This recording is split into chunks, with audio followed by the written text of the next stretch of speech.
तो अब मात्र कम ही दिन बचे हैं। 16 तारीख को पेपर है और आज 12 तारीख हो चुकी है। मात्र 3 दिन बचे हैं, 13, 14, 15। 3 दिन में अब हम पूरी सीरीज़ नहीं पढ़ सकते, इसलिए अब जितना जल्दी हो सके ये पब्लिक एड की बात कर रहा हूँ मैं। पब्लिक एड सेकेंड ईयर की बीए की, जो कि सेकंड पेपर वाली सीरीज़ है। मेरे पास फर्स्ट वाली अभी मिल नहीं रही, इसलिए सेकंड वाली लेके आया था। अब करना क्या है, अब फिलहाल पूरी सीरीज़ को पढ़ने के बारे में छोड़ दो। अब क्या करना है, ये जो मोस्ट 10 क्वेश्चन है, जो फर्स्ट है ये मोस्ट 10 क्वेश्चन, इनको पढ़ना स्टार्ट कर देना है।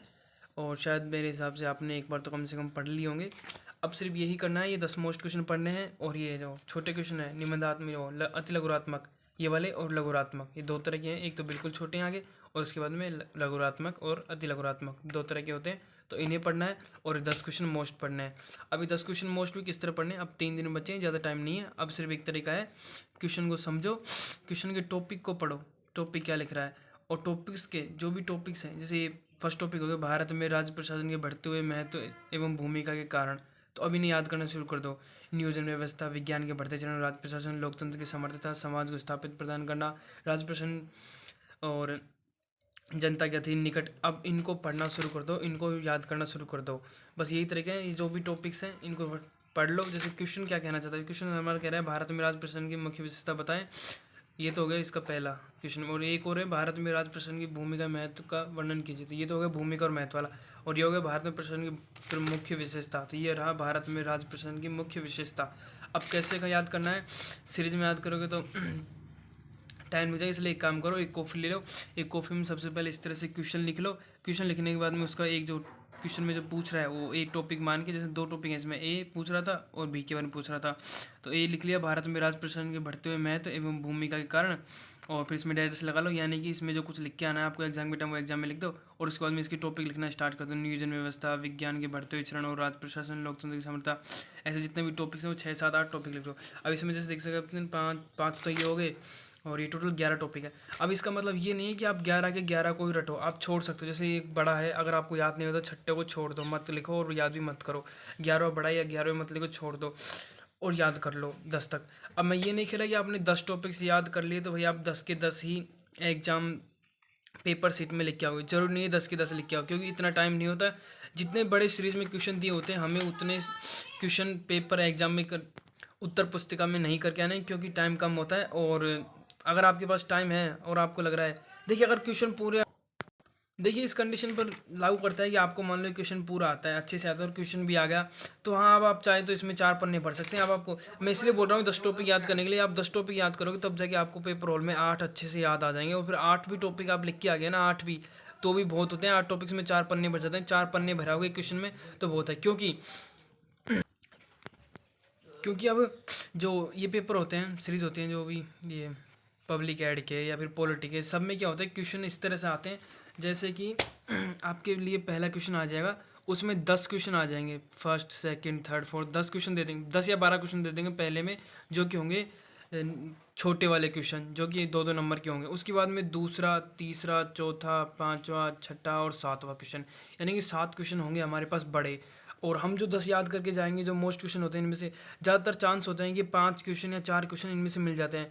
और फिलहाल हमें सिर्फ 50% हट करना है, यानी कि अगर हम 2.5% सही करके आ जाते हैं तो बहुत होता है 50 नंबर का मैटर। और अगर हम 3 क्वेश्चन कर सकते हैं, क्योंकि एक क्वेश्चन 20 नंबर का आता है, और अगर 15 नंबर का आया तो उसमें कुछ अलग दे रखा होगा, अगर उसमें टॉपिक वाइज के हिसाब से आता है। नहीं तो एक क्वेश्चन 20 नंबर का आएगा। 3 क्वेश्चन कराए तो 60 नंबर का मैटर होता है, जो कि बहुत होता है। 3 क्वेश्चन करके आए, वैसे 3 क्वेश्चन हो नहीं पाते हैं, क्योंकि 1.5 घंटे का टाइम होता है।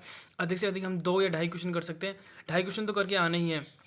अब मान लो आपने 2 क्वेश्चन कर दिए बड़े, आपको अच्छे से आते थे, जो बिल्कुल एकदम, हाँ आपने चलो, ये नहीं जरूर नहीं है कि आपने व्याख्या जो की है वो एकदम सही हो हमेशा। जैसे जैसे आपको ये क्वेश्चन आ गया पेपर में, आपने ये टॉपिक लिखा, अगर आप क्वेश्चन आया पेपर में और आपको टॉपिक एक्यूरेट याद है, तो इसका मतलब समझो कि आपका क्वेश्चन भी एकदम बिल्कुल राइट है।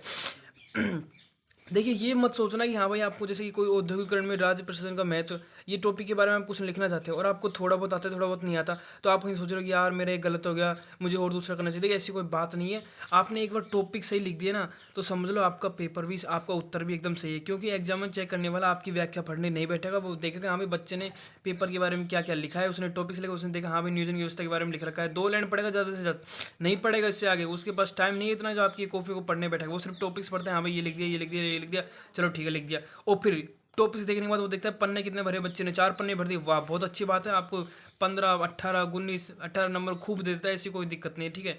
ये बीए के पेपर में कोई कंपटीशन लाइन नहीं है जो एक एक शब्द को देखने बैठेंगे।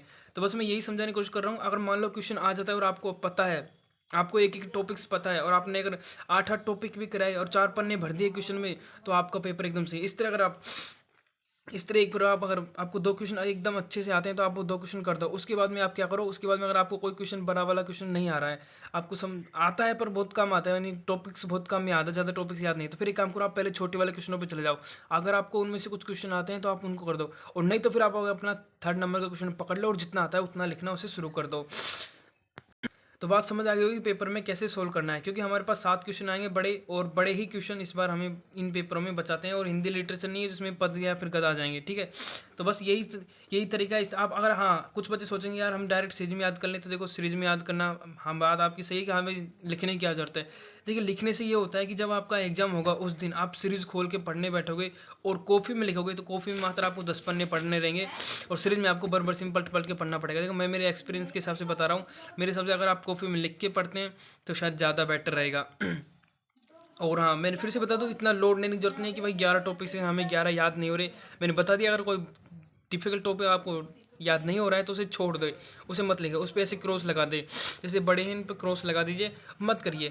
एक बात का ध्यान विशेष तौर पे ध्यान रखिएगा कि जो क्रमवाही है, क्रमवाही याद करने की कोशिश कीजिएगा। क्यों, इससे क्या होता है कि हम जब एग्जाम हॉल में याद करने की कोशिश करते हैं तो हमारा दिमाग नियोजन व्यवस्था के बाद इसी को ढूंढने की कोशिश करता है, और जब ये नहीं आता है तो हमारा जो आगे के होते हैं वो भी हमें याद नहीं आता। इसलिए थोड़ा बहुत हो सके तो क्रमवाही याद करने की कोशिश करें, नहीं तो फिर ऐसे कोई सिस्टम बना ले। और एक बात और, अब आप इन्हें कैसे रटेंगे, देखो कुछ स्टूडेंट ऐसे होते हैं जिनमें रटन विद्या की बहुत माहिरता होती है, वो तो जो मान लो कि उन्हें कोई रटने के लिए दे दो तो वो तो 2 सेकंड में रट लेंगे, उन्हें मतलब नहीं है कि इसमें क्या चीज़ के बारे में है और क्या चीज़ लिख रहा है।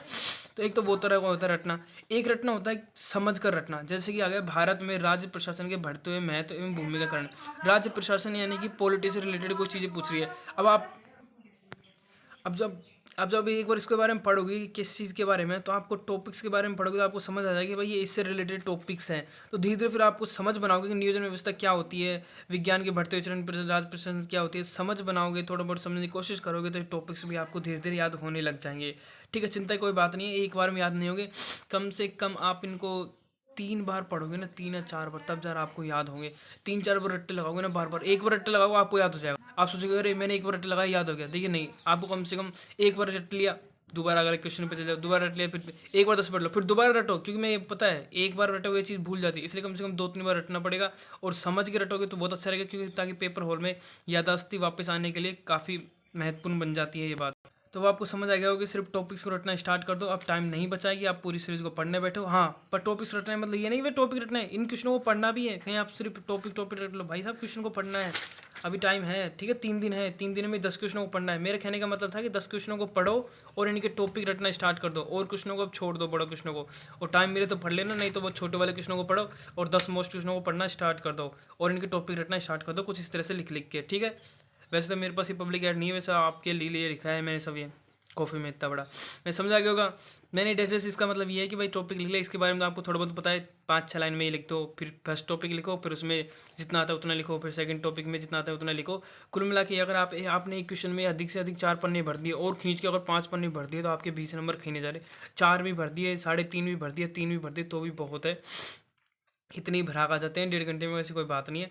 और नेक्स्ट वीडियो में और कुछ बचाएगा तो मैं समझा दूंगा, समझ आ गया होगा आपको। तो हाँ, तो शुरू कर दो अब 10 क्वेश्चनों को मोस्ट को पढ़ना और टॉपिक्स को लिखना स्टार्ट कर दो, और आज ही से शुरू कर दो टॉपिक्स को रटना, क्योंकि 2 दिन में टॉपिक्स 2 सीरीज के रटने, हमें 10-10 क्वेश्चन 20 क्वेश्चन के टॉपिक रटने, और तीसरे दिन इनका रिवाइजन कर लें। इसलिए अब ये मत सोचना कि हाँ भाई मैं आज सिर्फ पढ़ लेता हूँ टॉपिक्स को सीरीज में से और कल लिख लूँगा और परसों रट लूँगा, तो देखो टाइम नहीं बचेगा, एक दिन में कुछ चीज़ रटा नहीं आती। 3 दिन बचे, 3 दिन भी बहुत कम होते हैं रटने के लिए, इसलिए बोल रहा हूँ आज ही से रटना स्टार्ट कर दो।